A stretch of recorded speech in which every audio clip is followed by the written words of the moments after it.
flesh of my flesh. Greatness in me, you can't make me feel less. Let's hold, I'm not impressed. Best smoke, I'm afro like an empress. Great state I'm in all states I'm in. I might find a form in my melanin.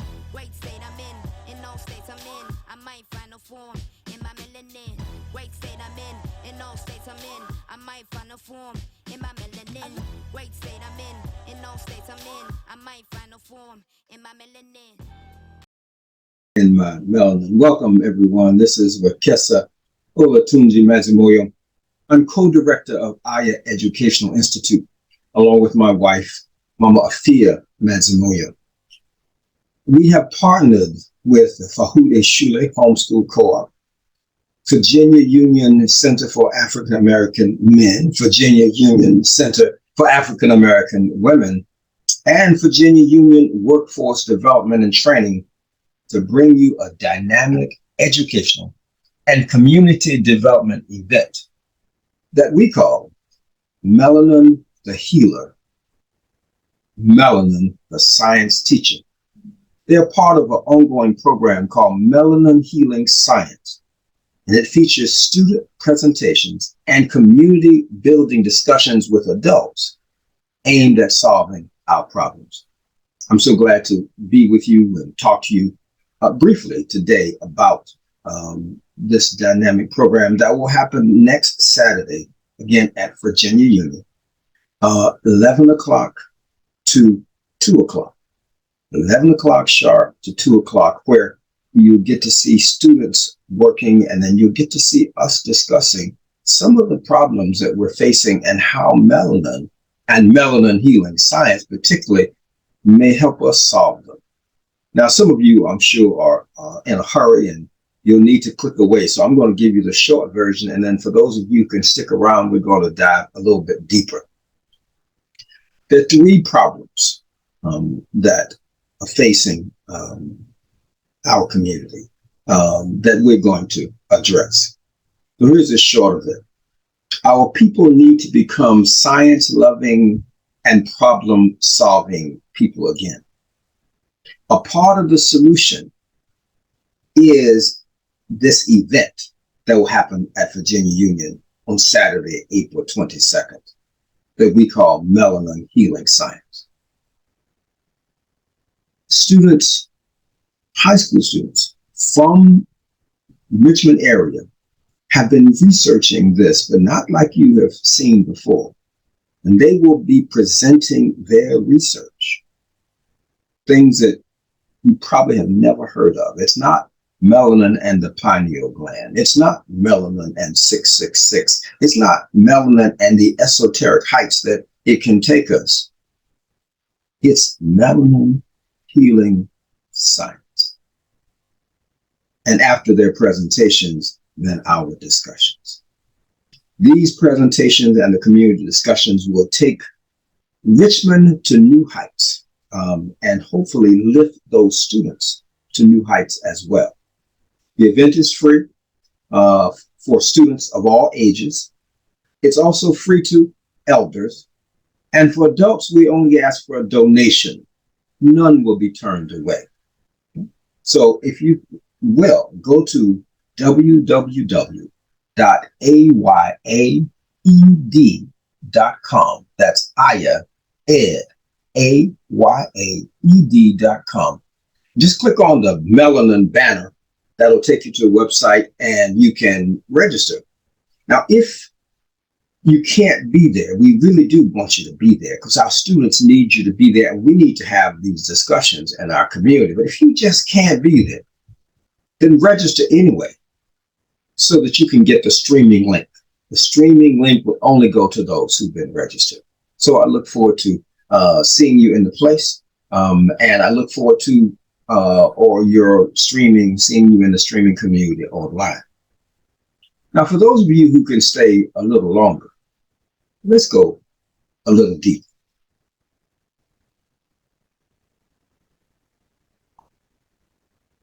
I said there are three problems. The first problem is that our community is looking for others to solve our problems.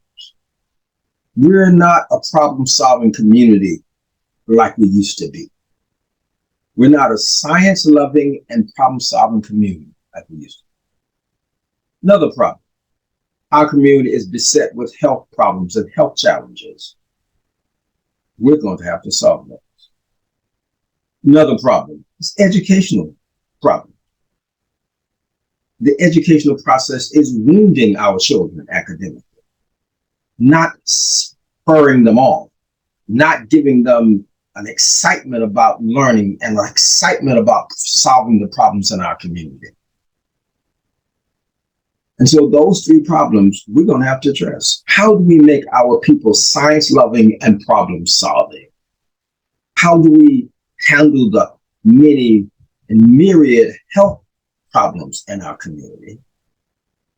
And how do we turn education around so that we produce students and increasing community members who are prepared to turn our health challenges around and to solve our other problems? So that's the challenge before us. Now, you heard me say problem-solving people again. And I say again because we are problem-solving people. We are science-loving people. That's where we come from. That is, whether we were doing cataract surgery in ancient Kemet, I'm going to slow that down because you may not have got that. Doing cataract surgery in ancient Kemet before the birth of Christ. Or whether we're, as engineers, changing the inundation, the flooding of the Nile, the path of the flooding. Or whether we're creating irrigation paths for growing food in what would become desert. Or whether we're doing cesarean sections in Uganda when European doctors didn't even know they need to wash their hands between surgeries. You see, we were science-loving and we were problem-solving. We smelted iron because we needed it. We solved our problems so that we could build the Great Wall of Benin. That was before what Asa Hilliard called trouble. And since trouble, some people call it oppression, our problem-solving skill, our using science and math to solve our problems has become ghost, or at least a ghost of what it used to be, and a ghost of what it needs to be. We look to others to solve our problems. I'll say that again. We look to others to solve our problems. Or we look to God, Spirit, and or the ancestors to solve our problem. Reminds me of Asa Hilliard and a lesson that I learned from him. We were looking at the all-seeing eye of Heru. Some call it the all-seeing eye of Horus. And each part of that glyph, eyebrow, the symbol that goes right under the eye, all the parts of the eye, the pupil, all of it represented different fractions. So each part of the eye represented a different fraction. And Asa said, when you put this all together, it comes up to be 6364. Why not 64? That would make a whole. Asa said, because our ancestors knew that God would supply the missing part. That is the 64th part to make it a whole. Now it seems we've turned that around and we want Spirit, God, or somebody to provide the 63, and maybe, just maybe, we provide the 1. That's not our way. We have to get back to our way. Now, another problem, health. Our community is beset by chronic illnesses, kidney disease, diabetes, high blood pressure, heart disease, you name it. We're beset by families get cut short.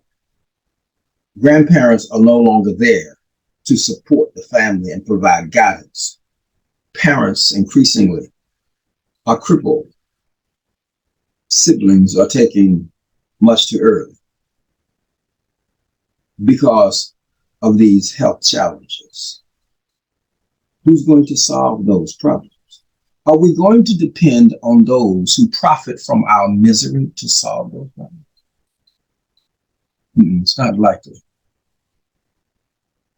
Problem number 3 is that we need a preparatory and educational system designed to have us become science loving and problem solving again. And it's not enough to paint their systems black. You see, their systems were designed for them based on their assumptions, their worldview, their profit, what would be good for them. In some cases, though, there is overlap between what would be good for them and good for us, and in many cases, it's not. DaVita does well because many of us on dialysis machines, and they're on every corner. Pharmaceuticals do well, and that doing well trickles down to support their community. And each one of those weakens our community. So we're going to have to solve our problems, and we're going to have to create an educational process that have our community and our youth embracing science and math and problem solving again, so that we can handle our health challenges. You see, I recently went to the ophthalmologist, the retina specialist, actually, for some work on my eyes. I was having some difficulty. Floater in one eye, blood vessel apparently burst. And he immediately began to prescribe injections and surgery because his standard of care and the industry's standard of care already had some assumptions and worldviews built in about me, about my people, about patients generally. So it's not enough to paint their system black or just be in it and make it black, because their beliefs and worldviews are also in it and guide the standard of care. So he didn't know what I would do. He didn't know that I would read. He didn't know and didn't trust me to understand what I read. Certainly didn't trust me to change a lifestyle and to approach this from a natural perspective, and that I could heal my eyes naturally. Now, he was professional and well-meaning. It's just that the worldview, the profit motive, the incentives were already built into the system. And those incentives don't serve our community, even when they may serve an individual practitioner from our community. We have to come up with, how do we solve kidney disease ourselves? How do we solve high blood pressure ourselves? How do we address the health issues in our community? So now, as big as these are, how would something like an event on Saturday, April 22nd, purport to address these? Well, welcome to Melanin Healing Science, and welcome to Aya Education Institute, where we are going to use our understanding of the power of melanin to heal, to begin to make us problem-solving, science-loving people again, community again. students again, where the process of using melanin as the science teacher helps to heal academic wounds that many of us had, so that when we finished with science and we had it, it was like, I'm glad I'm through with it. And so what's important is for us to come up with a different way, and we have. And you get to see it and to participate in it on April 22nd from 11 o'clock to 2 o'clock at Virginia Union. Now, if you go to the link that I talked about, www.ayaed.com, you'll see the flyer with the address and all of that. Okay. It's going to be on the campus of Virginia Union, but you'll see exactly where it is. And if you have any questions, you can call 404-201-2356. Let me say that again, 404-201-2356. That's my personal number, because I really want you to come. I want you to bring your youth. I also want you to bring yourselves, because we are going to solve those three problems. Now, let me just say a little bit more. Okay. Let me just give you some of the subject areas that the students are going to be presenting in. We'll pull that up here. So you get a sense of some of those areas. Here we go. Come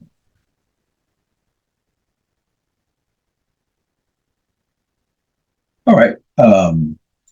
Some of the students will be presenting on melanin in interstellar space. Whoa. Even beginning to think of alternative views of how life on Earth began.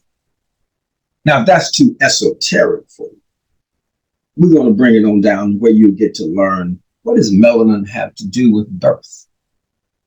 You see, melanin accompanies all birth. Or else, where you think that black line is that our pregnant sisters have showing prominently across their pregnant belly. So that's, we're going to explore melanin birth. We're going to explore melanin and wound healing. You see, melanin not only protects our skin from the harmful ultraviolet rays, much more than a protector, melanin is a provider. We're going to check that out. And along the way, you're going to see students, and maybe even it may be ignited in you, to develop what we call disciplined inquiry,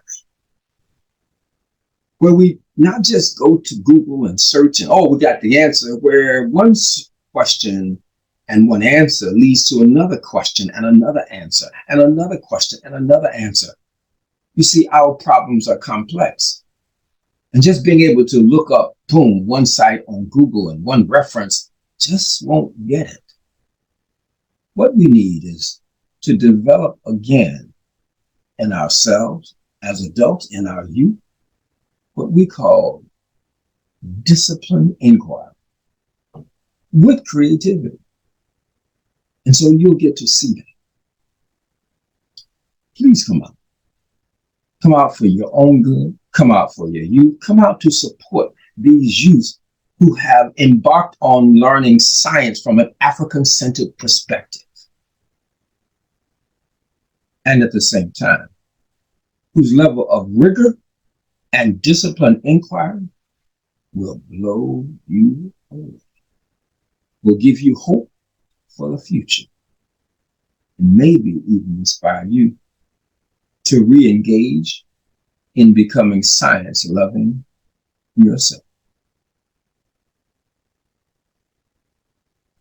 My name is Wekesa Olatunji Mbongi. I will be in Richmond. Right now, I'm talking to you from Atlanta, Georgia.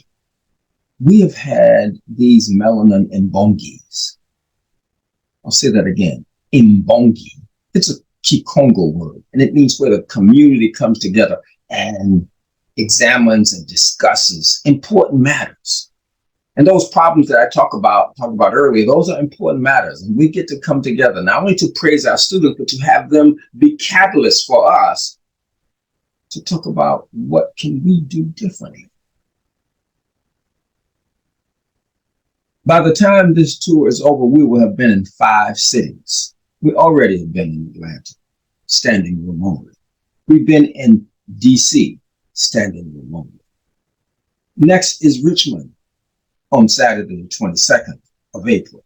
Following that is Brooklyn, New York, Saturday, September 29th. And following that is an international presentation in Arusha, Tanzania, on the 6th of May. Melanin Healing Science. The only thing we have to lose, family, is our chains. And we have everything to gain. Look to see you on any one of those dates. Again, if you have a question, call me, 404-201-2356. If you're interested in more information, more detailed information about this and how to register, go to ayaed.com.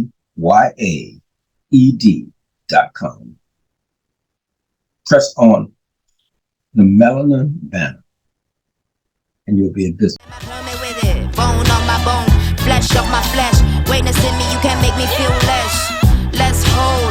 I'm not impressed. Best smoke, I'm afro like an empress. Great state I'm in all states I'm in. I might find a form in my melanin.